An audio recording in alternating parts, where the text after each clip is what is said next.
bukan orang sembarangan, punya kelebihan yang rata-rata orang Jawa juga tahu aja, namanya ilmu rawa rontek. Salah satu kelemahan rawa rontek itu kepala sama tubuhnya itu kalau ditanam jangan Campur. satu, ya, jangan campur. Harus terpisah gitu ya. Terpisah. Akhirnya dia dibunuh, kepalanya dipotong, ditaruh sini, terus tubuhnya ada di sebelah sana jauh sekali. Cuma karena kepalanya di sini, kesaktiannya namanya rawa rontek itu masih bisa dirasakan bagi yang ingin memiliki ajian rawa rontek. Jadi saat ini kita berada di Desa Perning ya, Kecamatan Jatikalen, Nganjuk ya, dan saat ini kita ditemani Pak Sudarminto ya. Pak Sudarminto. Ya, Pak, ini kan di sebuah pemakaman umum ya, Pak Sudarminto. Ya? Makam umum. Makam umum yang di sini juga ada makam kuno kan ya. Dan Pak Sudarminto ini akan menunjukkan ke pemirsa semua. Ternyata di dalam pemakaman umum ini menyimpan banyak sekali cerita ya, cerita sejarah ya. Di sini banyak keunikan yang akan kita gali dan kita dapat dari petunjuk yang akan disampaikan dan ditunjukkan Pak Minto. Pak, monggo kita kemana dulu? Sesuai dengan apa yang akan saya ceritakan, saya menuju ke orang pertama yang ada di Desa Perning ini, namanya Mbah Kalang. Mungkin beliau adalah keturunan dari Adipati Kalang. Mari kita ke sana, ada makamnya. Dan di sini ada sebuah pohon yang ukurannya raksasa ini, Pak. Oh iya, nantinya pasti sudah lama ini. Lama sekali. Ini punya cerita apa? Tadi di belakang layar jangan ceritakan, Pak. Pohon ini katanya ada lorong atau lubang yang bisa tembus alam gaib gitu, Pak Minto. Seperti itu ceritanya, seperti itu. Diceritakan. Oh, langsung ke anu saja. Ini. Bagaimana cerita pohon angker ini? Ini namanya Trembesi Agung. Trembesi Agung karena diyakini ini adalah pohon pertama yang ada di sini sampai sekarang, ya mungkin usianya sudah bukan lagi 1 abad 2 abad gitu. Dan ini ada kaitannya dengan beliau yang pertama kali ada di tempat ini, waktu itu namanya Demang dan sekarang menjadi namanya Lurah. Ya seperti tadi saya ceritakan, Pak Lurah Kalang atau Mbah Kalang gitu. Dan memang diceritakan Mbah Kalang itu bukan orang sembarangan, punya kelebihan yang rata-rata orang Jawa juga tahu. Kesaktian itu waktu penjajah desa ini digempur Belanda itu tidak ada satupun senjata yang bisa meledak. Bahkan ketika ada apa itu namanya seperti bom waktu itu loh, men itu juga diarahkan ke sini tapi tidak meledak. Meriam gitu ya, Pak? Kanon. Nah, kanon. Jadi tempat ini dulu pernah dikanon gitu ya? Dikanon. Tidak meledak. Karena ada ya dari kesaktian dari Mbah Kalang namanya. Mbah Kalang, yang makamnya nanti kita akan ke sana. Nah, kita kupas dulu. Ini kan sebuah pohon Trembesi Agung ya, pohon agung ya namanya ya, Trembesi Agung. Jadi menceritakan ada orang yang ketika mencari atau mencoba untuk memotong pohon ini, orang itu menghilang. Itu seperti apa, Pak? Oh, ceritanya bukan mau motong ini. Orang itu ya punya tegal sawah di sini waktu itu istirahat. Dan mungkin karena orang itu mungkin ya problem keluarga atau batinnya itu tertekan, ekonomi atau apa ya. Dia istirahat di sini tidur. Istirahat, ceritanya istirahat. Itu di bawah pohon ini. Itu tahu-tahu hilang. Dan dari keluarganya hilangnya tuh ya nggak spontan, mungkin dikira pergi kemana gitu. Setelah sampai 5 hari nggak pulang, dia dicari hilang. Nah, namanya Mbah Soleh, Mbah Soleh karena saya sepuh ya, Mbah Soleh. Atau karan anaknya Mbah Wiji. 5 hari hilang. 5 ya hilang. Setelah itu waktu itu ada berita dari wilayah Bojonegoro ya, saya ingat saya Bojonegoro kok bukan Gresik atau Bojonegoro. Tuh kasih tahu kepala desa sini ada warganya di sana, padahal orangnya sini hilang. Jadi pohon inilah yang membuat dia ke sana. Dan anehnya dia itu mendapat rezeki ya, dia juga mungkin bisa ngoni dari orang-orang yang waktu itu ya, orang itu ya, karena iba dikasih uang ya, gitu, akhirnya bisa pulang dan dijemput pada desa ke sana. Dan tadi ya Nina menceritakan bahwa pohon ini juga ditunggu sosok astral seperti apa itu? Ya ini kita dulu ya, maksudnya kita depan dulu.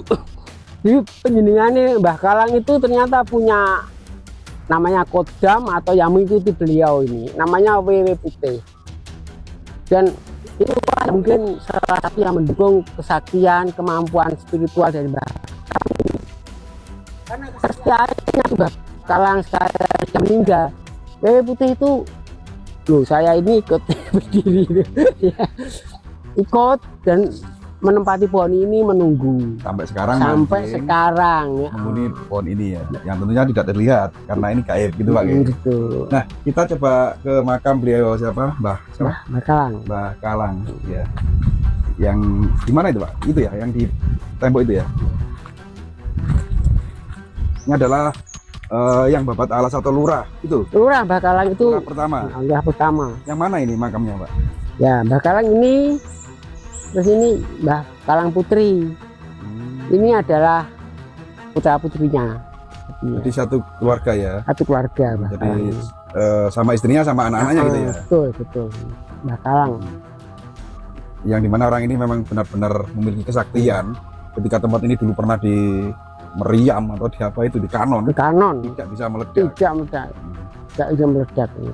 Ini Mbah Kalang, dan kalau memang yang kuasa kasih kita itu pada saat-saat tertentu ini ada cahaya yang sangat terang sekali itu. Itu di sering muncul cahaya. Sering muncul. Mungkin merupakan khotam atau pusaka beliau yang tertanam gitu ya. Begitulah. Oke Pak. Nah, di samping sebuah pohon yang sangat angker ya, ada penunggunya tadi dan juga makam Mbah Kalang. Ini ada yang lebih istimewa di tempat ini. Katanya di tempat ini juga ada sebuah tempat pertapaan yang ditumbuhi pohon pandan ya Pak ya. Pohon pandan yang kita nanti akan jenengan ke sana. Kita cerita di sana aja Pak. Jadi di samping dua tempat yang istimewa tadi, ada yang lebih istimewa ternyata di pinggir itu bambu ya Pak ya. Ya, itu yang bambu ya. Sebelahnya itu bambu, yang ini adalah pandan.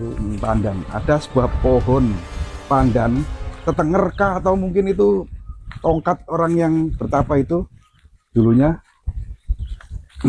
Ya mungkin seperti itu ya, ada semua seperti tongkat gitu lah mungkin tongkatnya ya atau pegangan waktu bertapa gitu ya, sehingga tumbuh menjadi pandan deh. Nah, unik sekali nanti ceritanya teman-teman. Jadi ini nyata Pak nggih, Pak. Nyata dan saksian Pak Dar ini bisa dipertanggungjawabkan gitu nggih Pak. Amin ya. Sangat bisa sekali. Bisa nyata soalnya teman-teman.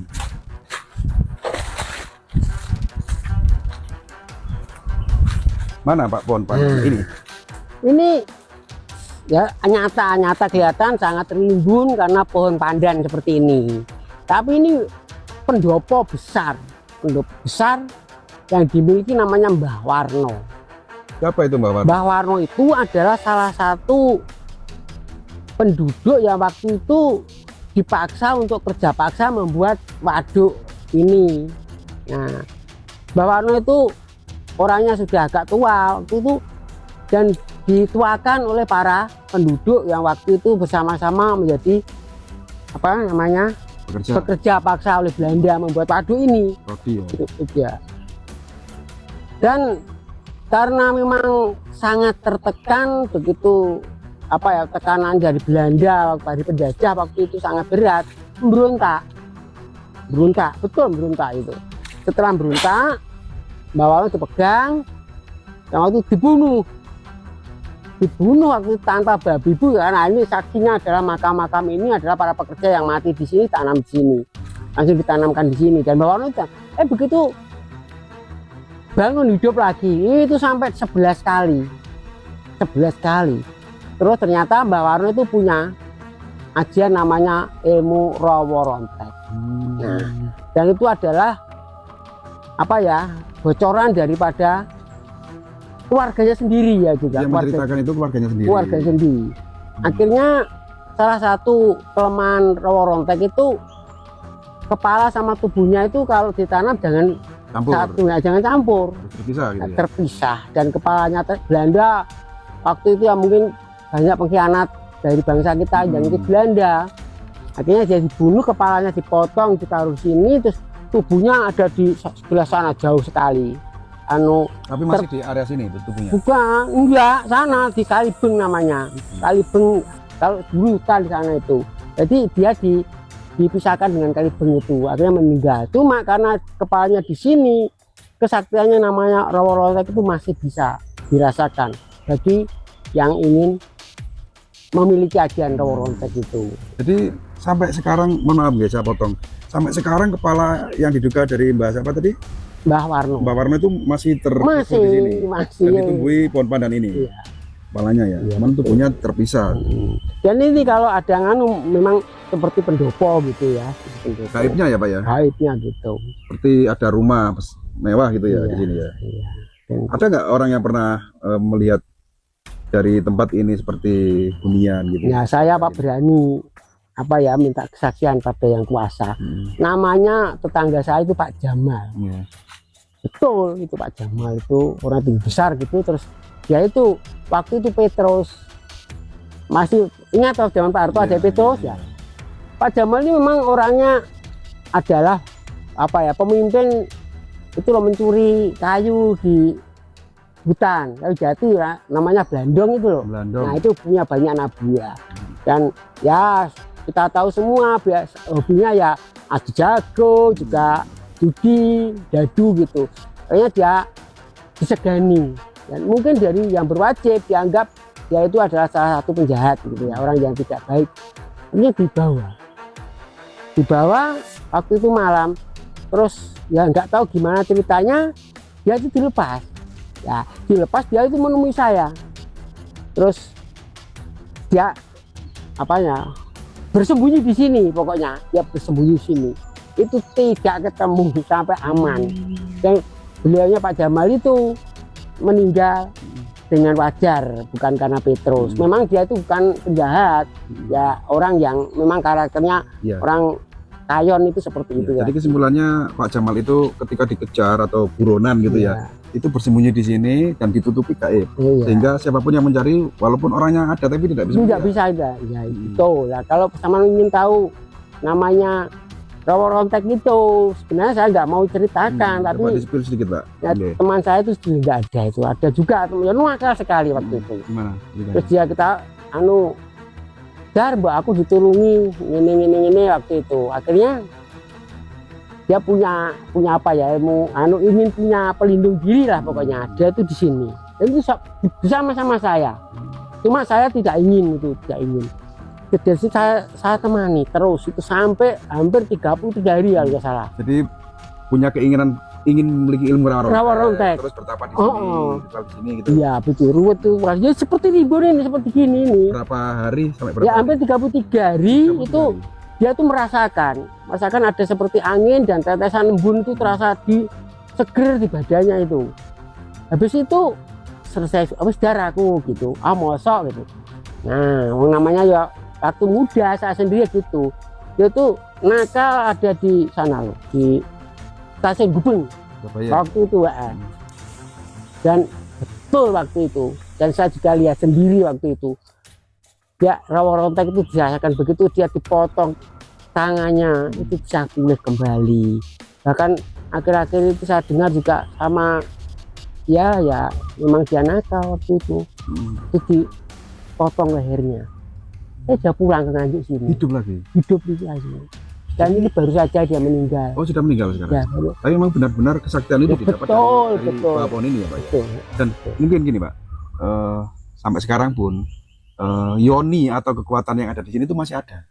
Dan seandainya ada orang yang ingin laku menjalani ilmu tadi di sini, bertapa di sini, mungkin bisa Pak ya?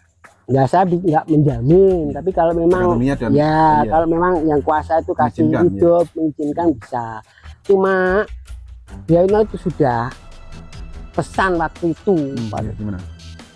Kalau saya sudah mati, nanti tumbuhan aba yang ada di tempat saya, di situ ada bunganya, itu ambil, itu bisa untuk kesembuhan, ya untuk mengatasi problem-problem kehidupan keseharian. Bunga pandan gitu maksudnya? Namanya cempedak itu. Dan ini kadang-kadang berbunga. Ini saat ini nggak berbunga Pak? Ya itu saya nggak tahu kan, kita belum melihat ke sana nanti. Itu bisa untuk penglarisan, sehingga jodoh, penyakit gitu. Jadi diyakini bunga dari pohon pandan yang tumbuh di kepala orang Liga Cendana Rontok ini, ketika ada bunganya, itu bunganya itu sangat bermanfaat untuk kebutuhan manusia yang seperti ingin cepat jodohnya, terus laris dagangannya, gitu ya. Gitu. Tapi nggak ada Pak ya sekarang? Nggak tahu, kita belum ke sana-sana. Jadi coba Pak. Barangkali ada nanti. Nggak kelihatan ya. Tapi jarang Pak memang ya. Jarang sekali. Gitu ya. Iya, nggak ada ini.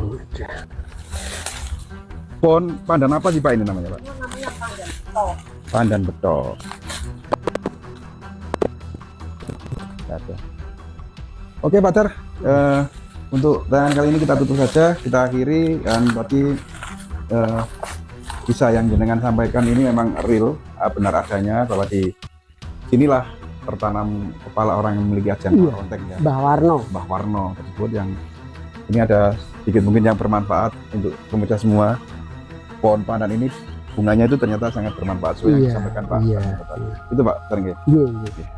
Oke, matur suwun Pak Tar sudah meluangkan waktu untuk berbagi cerita di tempat yang sangat luar biasa ini.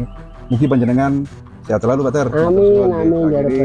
Assalamualaikum warahmatullahi wabarakatuh. Waalaikumsalam warahmatullahi wabarakatuh.